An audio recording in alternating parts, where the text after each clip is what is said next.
One of the biggest reasons I think people think gaming is dead all the time is because of the volume in which the big games happen and the big culturally shaping games happen is years apart. But there's a period between like what 1991 to up till 2011. The frequency of things that are huge just happen like all the time. And it started ramping up when the N64 came out. Like between 1996 and 2000 on that block, there's so many things that happened because they went from like, okay, in 1996, you had Crash Bandicoot, Mario, and I was like, oh, this is like this is like the 3D, holy shit. And then 1997, you have like Final Fantasy VII, which is the biggest RPG of all time, happened on a PS1. Tomb Raider, and then Half-Life comes out in 1998, and Metal Gear Solid, and so there's like that 3-year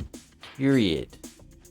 1999, there's all this like Tekken 3, there's all these games coming out, and then the next thing you know, the PS2 comes out. Like after all that, there's just like all that, the next thing you know, here's the PS2. Like if that's in 5 years, because the PS1 came out in 1995 and PS2 came out in 2000. It's crazy. And then it's like, okay, we have the PS1. It's like, well, guess what? We have PS2 now. It's like, well, okay, and now what? And then it's like, oh, Final Fantasy X for the RPG.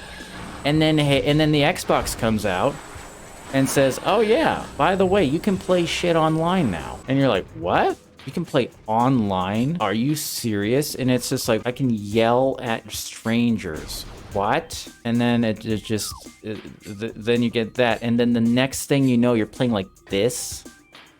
Then Grand Theft Auto comes out. Oh, here's Grand Theft Auto, the game in which everyone wished they played in the PS1, like anything to do with like driving around. It's like, God, I wish I got out of this car. Like playing Driver. You're like playing Driver and you're like, God, I wish I could just run around and shoot things. Just so much came out, dude. It's actually insane. So that was pretty much the way it was. Like that buildup of video games lasted all the way up until like probably the PS3. And then once the PS3 came out, then things start to kind of look like okay, these games are taking a little longer to make. But it still kind of like was able to keep on going up until I would say probably like 2011. That's when Dark Souls came out, right? 2011. And then probably after 2011, it started to die down quite a bit as far as the frequency of gravity-defying video games. But between like 2013 to now, it feels way slower. Like the PlayStation 5 is almost 5 years old. It's actually gonna be 5 years old.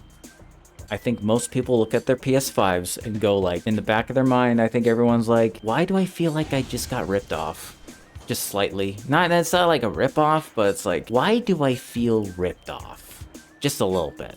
Because the reason you feel that is you look at your PS2, your GameCube, and you look at the entire library that's on those, and it's like, oh yeah, the PS1 had like all this shit. The PS2 had like how many games are on the PS2? Insane amount. And then nowadays, it's like, okay, what's the actual library of games that are on these systems? It's like way less. Now, if you're on PC, you have a lot of options with like indie stuff. I don't know. I think that's a big reason what's going on here.